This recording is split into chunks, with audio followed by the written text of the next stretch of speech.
Donc pour cet exercice 28, la première question, une fois qu'on a compris comment fonctionne la table, est relativement simple à faire. Donc x inférieur ou égal à 3 demi, c'est phi de 3 demi, 3 demi 1,5 si vous préférez.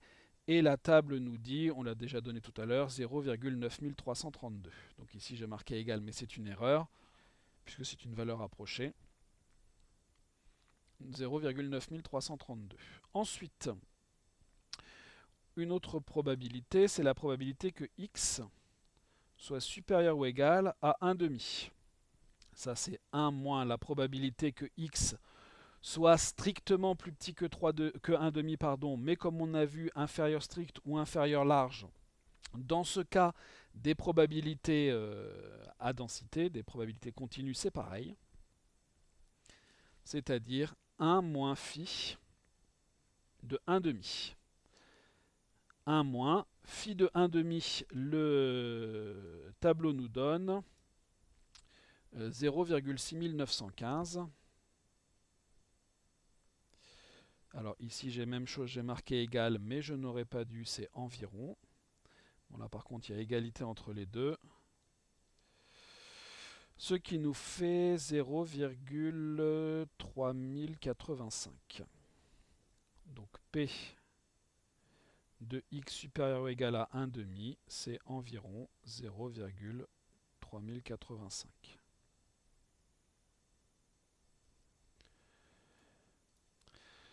Donc P de x inférieur ou égal à moins 1. Donc ça, on ne peut pas lire ça directement dans la table, mais c'est pas grave. P de x inférieur ou égal à moins 1, c'est phi de moins 1. D'après ce que l'on a dit juste au-dessus, à la proposition 26, ça c'est égal à 1 moins 1 moins phi de moins 1, donc 1 moins phi de 1. Et donc 1 moins, on se réfère à la table, phi de 1, 0,8413. 8413, alors même chose, c'est environ. Ce qui nous fait 0,1587.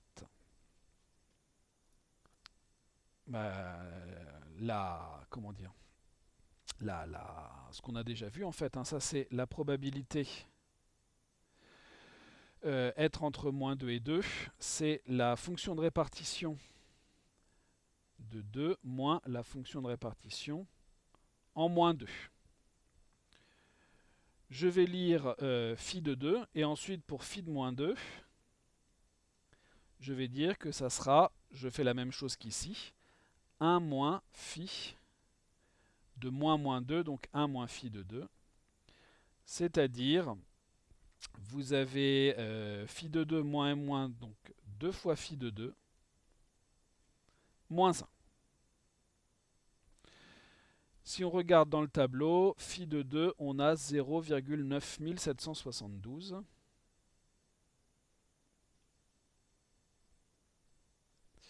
Ce qui nous fait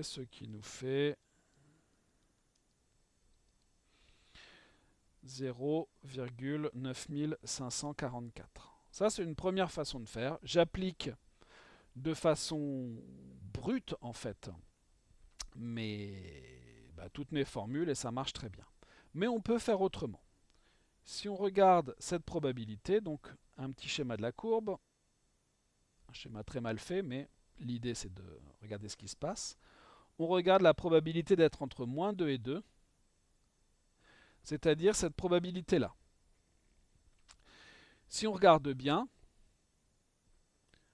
la fonction, en fait, on peut démontrer qu'elle est paire. Alors peut-être que j'anticipe un petit peu sur la suite. Je crois l'avoir marqué à un moment donné que la fonction était paire.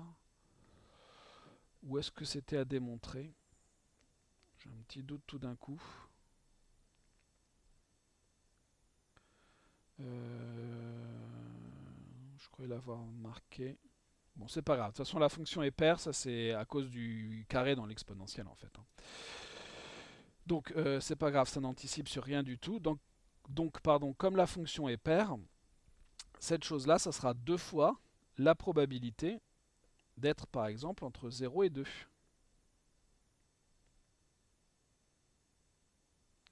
Donc par parité, la probabilité que moins 2 soit plus petit que x soit plus petit que 2, ça sera 2 fois la probabilité que x soit compris entre 0 et 2. Quel est l'intérêt de faire ça? C'est que, toujours par parité, donc il y a de la symétrie là-dedans, ça c'est la probabilité que x soit inférieur ou égal à 0, et cette chose-là, ben, elle vaut forcément 0,5. Pourquoi? Parce que la probabilité totale en fait, d'être entre moins l'infini et plus l'infini, elle vaut 1, et comme vous avez de la symétrie, ben, vous avez 0,5 avant le 0 et 0,5 après le 0. Donc si on regarde bien tout ça, la probabilité que x soit inférieur ou égal à 2, c'est la probabilité que x soit inférieur ou égal à 0, plus la probabilité que x soit entre 0 et 2. Ça vaut 0,5. Ça, c'est ce qu'on veut.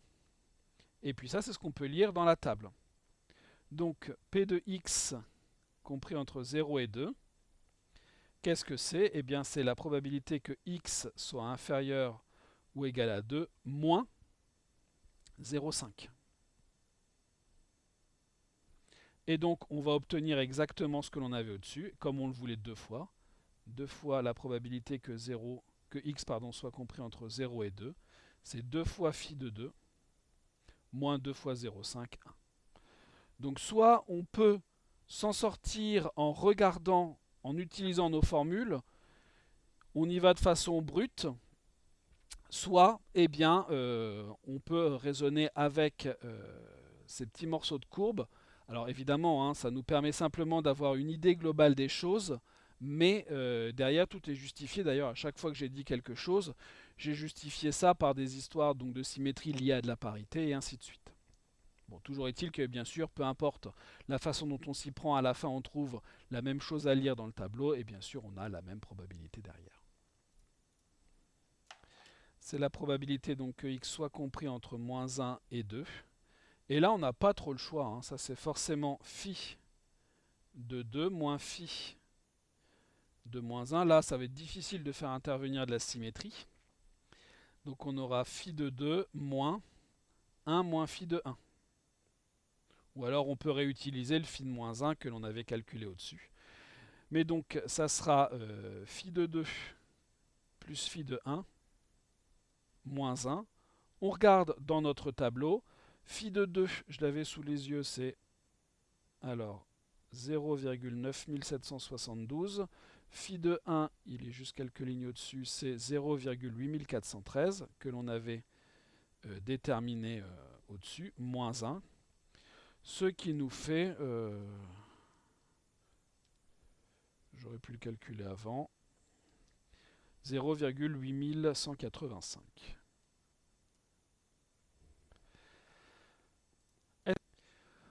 On nous demande de montrer que pour tout x appartenant à R+, la probabilité que grand X soit compris entre moins x et x est égale à 2 fois la probabilité que x soit inférieur ou égal à x moins 1. Donc, bien sûr, comme toujours, je commence par me donner un réel x. La probabilité que x soit compris entre moins petit x et petit x, eh bien, qu'est-ce que c'est? C'est phi de x moins phi de moins x. Donc phi de x moins 1 moins phi de x. Puisqu'on a vu précédemment, proposition 26, que phi de moins x était égal à 1 moins phi de x pour tout réel x. Et ici j'ai phi de x moins et moins plus, donc 2 fois phi de x, moins 1. Donc ça se démontre assez facilement. La probabilité, donc ici pour coller à ce qui nous est demandé, phi de x, c'est la probabilité que grand x soit inférieur ou égal à x, moins 1. Et on conclut comme ça, c'est un petit x à mettre ici.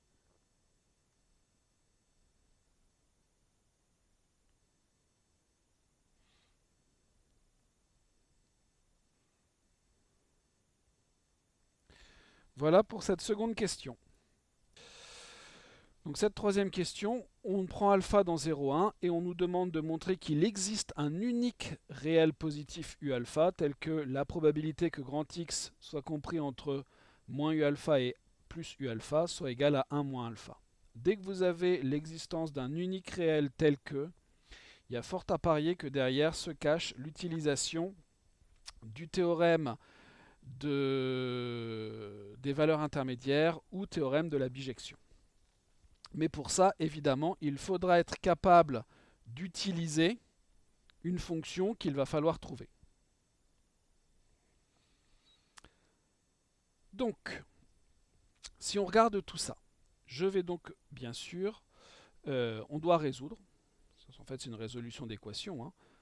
P de moins U alpha inférieur ou égal à X inférieur ou égal à U alpha égale 1 moins alpha. D'après ce qui précède, ça revient à dire que 2 P de X inférieur ou égal à U alpha est égal à 1 moins alpha. Ce qui revient à dire que 2 fois phi de U alpha, j'ai oublié un moins 1 ici, moins 1 est égal à 1 moins alpha. Ma fonction, elle est là. On va étudier la fonction g, qui est une fonction définie sur R, qui, à tout x, associe 2 fois phi de x moins 1. Et on va montrer que l'équation g de x égale 1 moins alpha admet une unique solution dans R.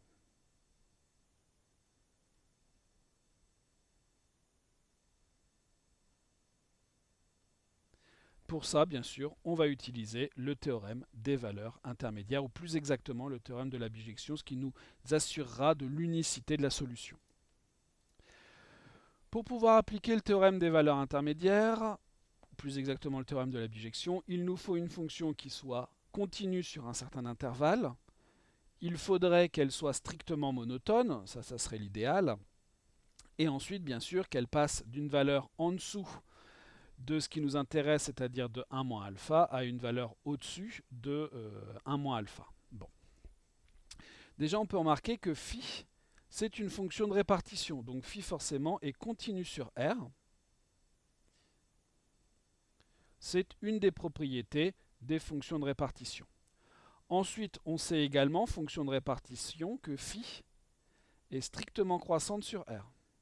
Alors, non, pardon, elle n'est pas strictement croissante, ça c'est un problème. Elle est juste croissante sur R. Bon, mais on va voir que on pourra s'arranger parce qu'on pourra calculer la dérivée en fait de la fonction g. Donc g est continue sur R, pardon, phi est continue sur R et elle est même C1, sauf éventuellement en un nombre fini de points. Mais ce qui n'est pas le cas ici, tout simplement parce que la fonction de densité de G est continue sur R. Donc je me donne x un réel. Qu'est-ce que c'est que G' de x?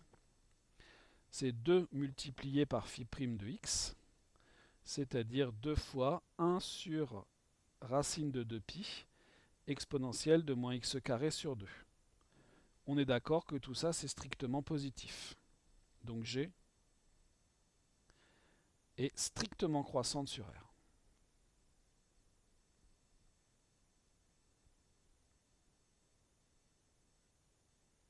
Ça, c'est plutôt pas mal. Regardons maintenant les limites. La limite, quand x tend vers plus l'infini, oui, on peut faire plus l'infini, de phi de x. Fonction de répartition, la limite en plus l'infini, c'est 1. Donc, la limite de g, qu'est-ce que ça sera? Eh bien, vous avez 2 fois 1 moins 1, c'est-à-dire 1. OK. Une autre page. Ensuite, la limite en moins l'infini de phi de x, c'est 0, comme pour toutes les fonctions de répartition. Donc la limite quand x tend vers moins l'infini de petit g de x. Qu'est-ce que c'est que la limite de g de x? Ben ici, vous avez 2 fois 0, moins 1. Donc ça vous fait moins 1. G est continu, strictement croissante sur R. Je résume tout, hein. Et à valeur dans l'intervalle moins 1, 1.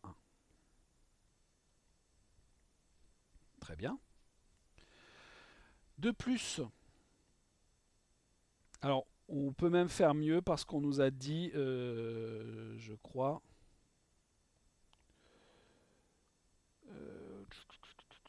on veut un U alpha positif. Donc on peut faire mieux. Combien vaut G de 0? G de 0, c'est 2 fois phi de 0 moins 1. C'est-à-dire 2 fois phi de 0. Phi de 0, si on regarde dans la table, on trouve 0,5. 2 fois 0,5, 1. 1 moins 1, 0. Donc on peut même dire que G, si je me restreins à R+, est continue, strictement croissante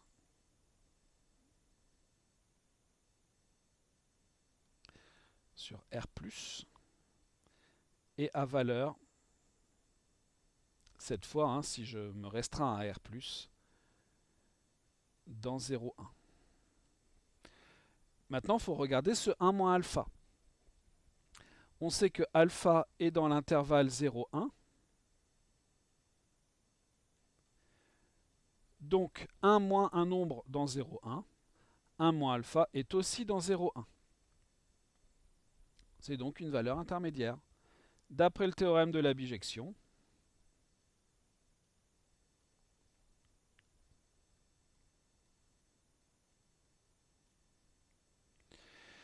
eh bien, l'équation g de x égale 1 moins alpha admet une unique solution dans R+. En fait, même une unique solution dans R. Mais comme on veut avoir la positivité,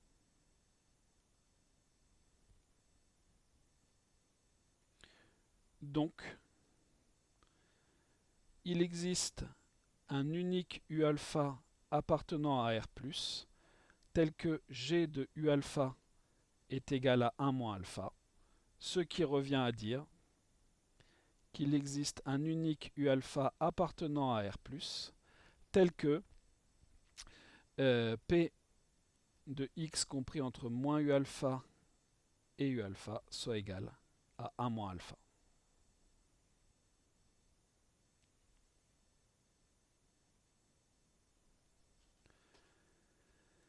Qu'est-ce qui se passe pour alpha, donc ce qui revient à dire, pour alpha égale 0,05. On a donc 2 fois phi de 2 fois phi pardon, de u 0,05 moins 1 doit être égal à 1 moins 0,05. Ce qui revient à dire que phi de u 0,05 doit être égal à, ben vous avez ici 1 moins 0,05, 0,95, 0,95 plus 1 sur 2, donc 1,95 sur 2, ce qui nous fait 0,975. Donc ce U 0,05, son image par la fonction phi sera de 0,975. Bah, il faut qu'on regarde dans le tableau quand est-ce qu'on a 0,975. Et on l'a pour, si je ne dis pas de bêtises, 1,96.